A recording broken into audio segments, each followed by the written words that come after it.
Hello folks, it's been a while since my last video, but we're back in full effect. Heavily pregnant wife, trying to move to Corfu post-Brexit. That's fun. So been a bit busy and also doing lots of boat stuff. Anyway, we are back. Common job today. I thought I'd show you how to do it. Nice easy one. We have, for your delectation, one of these. It is a raw water pump. This is the Johnson F35B. See that on there maybe? F35B-9 and then small part numbers, blah, blah, blah, blah, blah, blah. It is a standard impeller pump on just about every marine engine ever made. You will have a raw water impeller pump. There is one on this little outboard. There is one on this bigger outboard.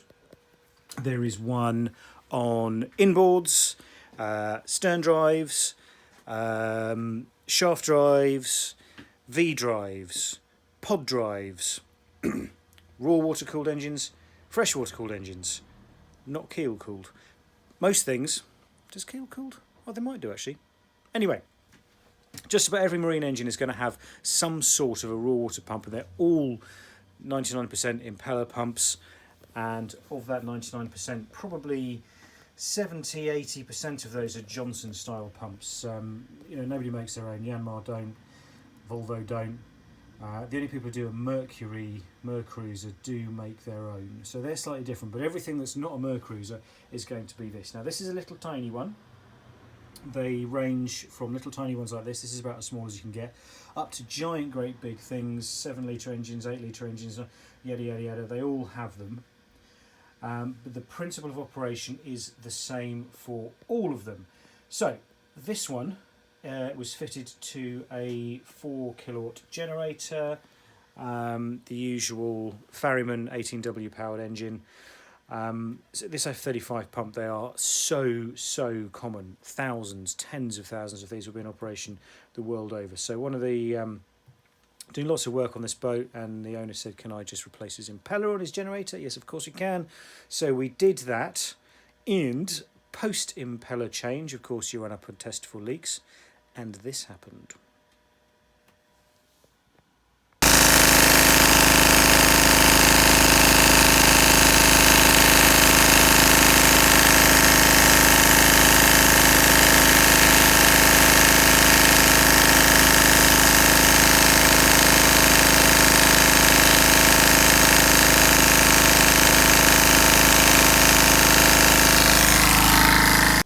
So as you can see from that little video, we have a leak, but it is not coming from the cover. My first thought was that it was coming from the impeller cover. So this piece just here, where you've got the join between the cover and the pump body. Now I thought it was leaking from there. I thought I'd done a bad job. I'd installed the gasket incorrectly. Terrible naughty man, and I thought it was probably leaking from actually this point just here. So, as you can see in the video, it actually wasn't leaking from there. It was leaking from this hole underneath here, this gap.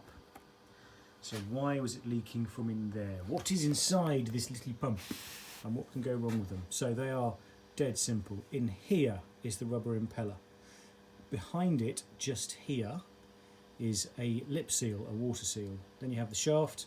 Then you have another seal just here, which is the oil seal, and then there's two bearings stacked on top of each other just here. The things that go wrong with these pumps, first of all, the impeller fails, but of course you're all good girls and boys and you change your impeller every year, every 2 years, so you're never going to burn that out, are you? Good. The other thing that fails is these little lip seals, the one that's in here and the one that's in here. The top one stops water coming out of the pump body, and the bottom one stops the oil from the engine side coming out into the pump body. So it stops the oil and water mixing, and it stops it all leaking out. And of course it's got a drain hole and gaps so that if there is a failure you don't get crazy pressures, it has somewhere to go. The bottom part, you've got these two stacked bearings. So the lip seals can fail, either water or oil, or the bearings can go. Very simple pump, and actually very simple to work on as well. So what we're going to do, we are going to change the lip seals. The water one is definitely leaking because we've seen the drip. They're £3.65 each. Why am I not going to change the oil one while I've got the thing in bits? I'm not going to touch the bearings. This pump of this generator is actually quite new. There's nothing wrong with the bearings, they're fine. And the impeller's brand new as well, albeit we have to remove it to change the seals. So we are just going to concentrate on the seals. Now, normally, these pumps come straight off. There's a little clamp there. You take the nut off, the same round on the other side, and it pulls off. So I took the nuts off and I pulled, and it didn't want to come out. It didn't want to come out. And it didn't want to come out, and I thought, well, that's very odd. So I phoned the generator manufacturer, very good after sales support, spoke to a gentleman there, and he said, yes, it won't come out because on the back of it is a gear that's held on with a little circlip. You see? So you have to remove this casing, not a big issue, a few bolts, and then we're going to have to ping that circlip out, take this gear off, and then we can take the pump off and start working on the pump itself. I don't know. I'm assuming that once the circlip comes off, it's going to be a woodruff key or something. I'm hoping it is not a taper. Unlikely if it's got a circlip on it, because then we're going to have to get a puller. Circlips, they're very much like belly buttons. You can have an innie or an outie. This one is what I would call an outie. So what we're going to do is put the circlip pliers in, and these ones, when you pull the handle, it spreads. It's going to spread those two little, goes in the holes just there, and it will spread it, and we'll ping it off. There's the other sort, the internal sort, where you actually have to squeeze them together rather than squeezing them out. So there's two different types of pliers. You can have one that squeezes out and one squeezes in. So let's ping that off and see if we can get the pump off. Here's a pump then in the vise, soft jaws, because this is an aluminium casting. We don't want to scratch it or crack it. These are very simple. You insert them into the holes. Voila, is that in there? There we go. And we squeeze, like so. When the clip is clear, it simply pings off, as in the Haynes manual. So there we go. There is your circlip. Oop.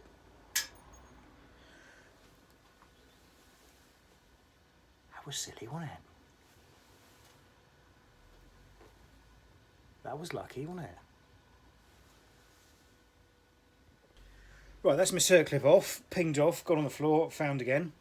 So I'm not entirely sure how this is actually held into the gear, because the man on the phone just said you ping the circlip off and there you go. So one would assume that it's just a woodruff key rather than it being taper fit. It obviously hasn't just dropped out, so we will encourage lightly with a drift, a loud motorbike and a hammer.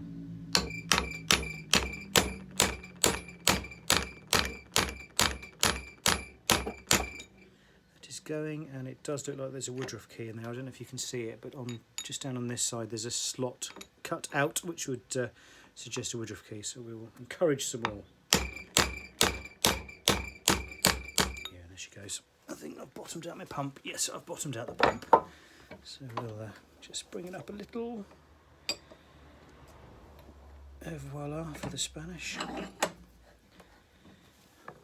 and a bit more encouragement. Goes. So here, I'm sure that went just then. Did that not go? Oh. Maybe it didn't. I've run out of space underneath the vise there. So there we go. There we go. Right, and it is a woodruff key. You can see in here. Can you see in here? There we are. There's the slot for the key, and then the woodruff key itself is just there. So we will try not to lose that little tiny key. What you can see now is that first of the two sets of bearings. There's one here and another stacked immediately behind it there. To remove these on this particular pump, there's just one more circlip in there. You ping that out and both bearings come out on the shaft. Some of these pumps will have another circlip down in the bottom here, so you have to ping this one out first, then get the bearings out this way, and then have to take this one out to get the seals out. Some of them have the circlip in between the two bearings, and again the bearings will come out on the shaft. They're interference fit on the shaft, so actually you can get the whole of, not in this case we have to remove the circlip. On the other ones where the circlip is in between the bearings, it goes on the shaft, so you actually take the bearings out with the shaft and then remove the C-clip. Anyway, so there we go, that's all we need to do. We've got the pump off, so the next thing to do is remove the cover, remove the impeller, and then we will, oh, we do need to take this out because we've got the bottom seal to do as well. Yes, so we're going to take this out. Exciting! Cover is off, and inside is your impeller. You all know what this looks like, don't you, girls and boys? Because you all change your impeller every 12 months to 24 months, don't you, girls and boys, before they fall apart and overheat your engine. This one is lovely because it's so tiny, so we can do the really old-fashioned 2 screwdriver method. You just put your little screwdrivers in here and you press in to get a good purchase on the rubber, and then you pull it out like that, and out she comes.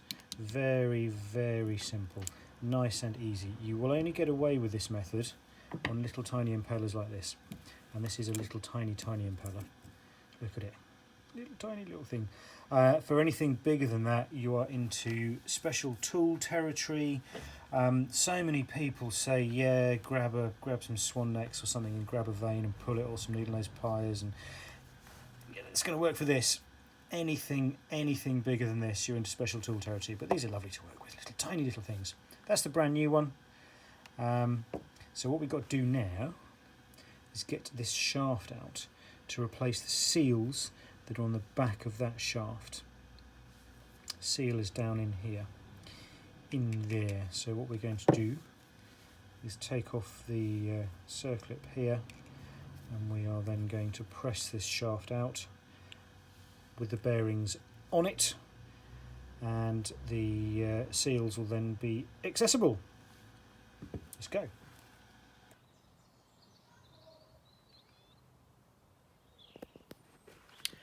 Well, it is the next day, and it seems that spring has well and truly sprung. It's lovely out there today.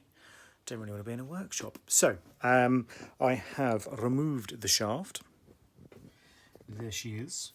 There are the 2 bearings that we spoke about. And then this area here is where the seals sit. Now, the rusty bit is obviously where the water seal sits. And this bit here, a little bit of damage on the shaft, is where the oil seals sit. Now, I'm hoping that we can recover this with a bit of emery cloth or something. We'll clean it all up and just make sure that it's nice and smooth before we put the new seals in. Talking of which, well done to boatspareparts.co.uk. This was ordered on Thursday, 5 o'clock in the evening, after 5 o'clock, so closed to business. Today is Saturday. I was rather surprised that the parts turned up today, so that was very quick delivery and a competitive price too. There are the seals. There are the seals. Can we see that better? Yes. So there's the dead seal. That's the oil seal. So we'll ping that out. Then there's a small plastic spacer, like a plastic washer, and then the other lip seal on the other side. So those are the new ones there. Just worth noting that these things do have to go in a certain way round. You can see this side has a groove on it, and this side is flat. So they only work one way round. So just remember which way they are installed when you ping them out. To get the shaft out, it was literally a case of put this on a block of wood and tap the shaft out with a hammer and drift on a piece of wood, because I don't want to damage this flange here. There's obviously a seal there where it goes up against the engine casing. So onto a bit of softwood, knock it out. These ping out with a pair of pliers, needle nose pliers, screwdriver. They're pretty straightforward. They're just a press fit. So we'll get them out, see what they look like. Here we are then. That one is the oil seal. That one is the water seal. Now the way these things work is dead simple. You have the rubber ring which sits in the pump casting, and then on the shaft side you have this rubber lip, hence the term lip seal, and then around that you have this spring, and the spring applies a constant tension onto the inner lip seal where it sits on the shaft, so it keeps it sealed obviously while the pump is turning. Now this one, as you can see, the spring has gone horribly rusty. It's just rusty and manky, and I suspect possibly the rust on here may have just worn away that surface as well. Either way, that's pretty much scrap. And as I said previously, we've got it out, a couple of quid. Why not replace them both? That'll last for many years to come. We'll stick some back in then. So reassembly, I thought I'll just show you how to reassemble it. It's dead simple. Here is the first one. If you can see the shiny new spring in there. I don't know if you can on this, but there it is. So there's the little stainless steel spring, lovely and shiny. So this one goes in that way up. Remember, they have to go in the right way up. And we're going to just put him in there, get him flat, and then use a socket, and we should be able to just push that gently home.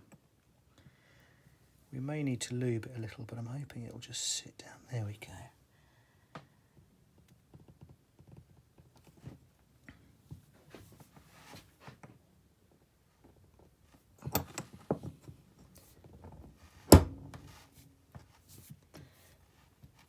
Okay, that should be home.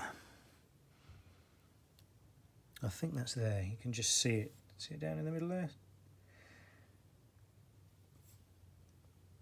And I'm going to just make sure it doesn't go in anymore.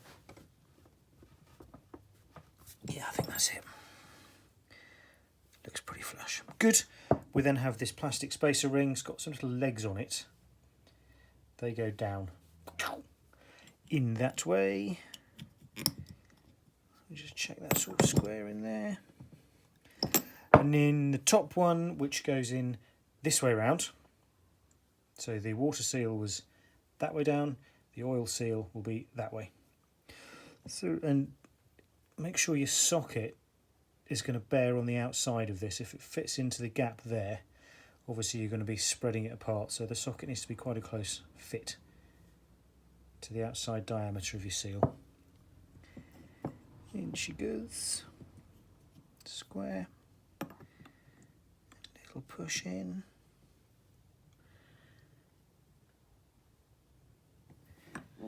Nice thing is you can actually see it through the side.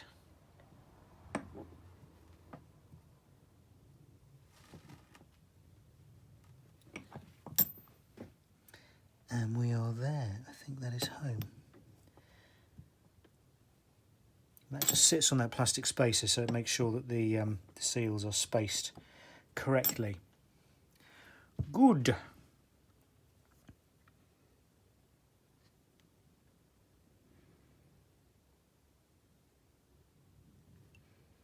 Super duper. Actually, that could come down a bit further by the look of that. Let's pop it down a little bit further. Get the idea anyway. That's going to go in there. We are then I'm going to clean this up. I don't like this surface on here. It's a bit rough. Bit of emery cloth, give it a good polish, make it nice and shiny, and then this goes back in that way, circle it back in, put the rest of it back together. Job's done. Easy. Reassembly then is really quite straightforward. We've got the two new seals in there. Here is that shaft. I've just taken off that little bit of rust, bit of corrosion. Shaft actually looks pretty good. There's a line you can see. I think that's the oil seal one. But I mean, there's no ridge, you can't feel it. So I'm happy with that. This is dead straightforward. This is as easy as it gets in terms of putting pumps and things back together. So this is the end that the impeller sits on. So we put it in the seals and we just put them down gently. I don't want to damage that lip seal. Now this should almost push back in with no effort at all. I have my appropriately sized socket and a dead blow just if we need it. If we're lucky, just not quite. That first bearing went in, the second one's just... Oh, I can almost push it in. Almost. Again, make sure that your socket is appropriately sized. We're pressing on the outer race. So I don't want to press on the inner race, pressing the outer race when you install bearings. hoping this will just tap in nice and gently. There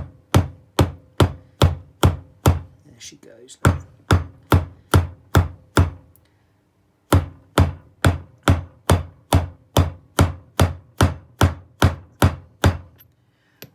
And that will go until it sits on the register at the bottom.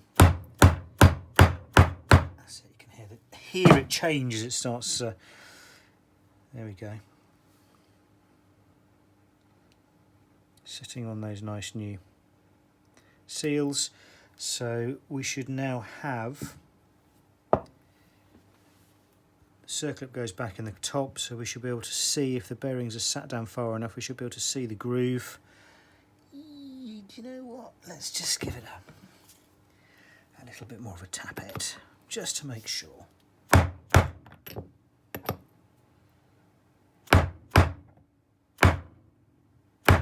I think we are there. We will find out.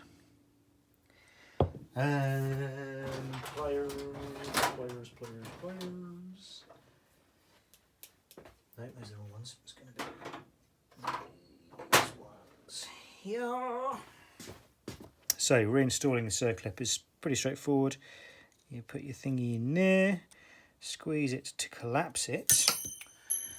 I'm going to have to stop pinging these things on the floor, aren't I? This is actually the wrong size pliers. Those needles, these are too thin, but the only ones I've got, you can see the holes are much bigger. That's probably why they keep escaping. Right. I'll do it properly this time, Ross.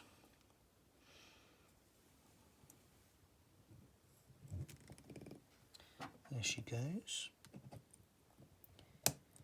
And there she is. You can see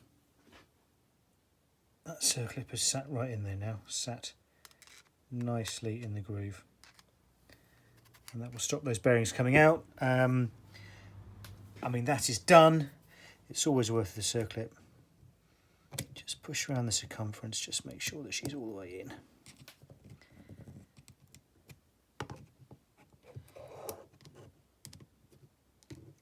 But that is, yeah, that's fine. I'm very happy with that. Good, so that is new seals installed, circlip back on. So the next thing to do is going to be put the new impeller in, put the cover and the new gasket on, put it back together.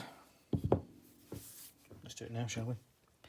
Impellers are, again, they're very simple if they're little ones. Big ones are a little bit harder just because of the amount of squish you have to put on the vanes. Now, people, contentious subject moment here. Some people get very excited about putting the impeller in the correct way around in terms of its rotation. Personally, you don't need to bother. The amount of times I have seen, in fact, almost every time a diesel engine or a petrol engine stops, it will kick back a bit. So whichever way around you've got the vanes, when it stops, it's going to kick it back the other way. So whichever way you put this in, left or right, twist, as soon as you start the engine, it's going to spin in one direction and the vanes will orient themselves correctly. And as soon as you stop, it'll kick it back and send it back the other way. So there really is no need, in my view, to put the impeller in with the twist in the correct direction. We can do it just for the sake of it. Usually says on the cover, in. So in on this engine is this side. So in, rotation that way. So it should, according to some people, it should go in with a twist in that direction. Let's do it that way, why not? Don't care personally, but I'll show you how you do it. So as you do it, you give her a little twist. And that will, you can see now you've got the pin hopefully lined up with the slot. So we can just push it in now. So this is a nice little one. If this is a big one, it would probably be a lot more grief. But just push her all the way in. Make sure those vanes are nicely in there. And we've now got the twist in, if you want to call it that, the right way. I personally don't think it matters. But there it is. That's it. We've got a new gasket in here, a little paper gasket that goes on. And we screw that on there. We'll put a little bit of lube in, just so that when it's started, when it's first dry, it doesn't burn the tips of this. But, you know, squirt a bit in there, not a problem. Back on the case, gear back on, circlip back in, done. Easy job, really nice, easy job. It's quite a satisfying job really, because it's easy and it feels like you've done something quite constructive. There you have it, with the gear back on, socket on the gear, a couple of taps on the dead blow, seated nicely, little circlet back in there. That is it. She's all back together. New impeller. Well, it was new, hence we discovered the water leak. New gasket, just see that on there, new gasket in there, lubed up with the glycerin. New water seal and a new oil seal. All back together, ready to go back on the generator, and we will test it for leakage. Hopefully it doesn't, otherwise we've got to do it all over again. That's it. That is the end of this video. I will see you next time. Thanks for watching. Bye bye.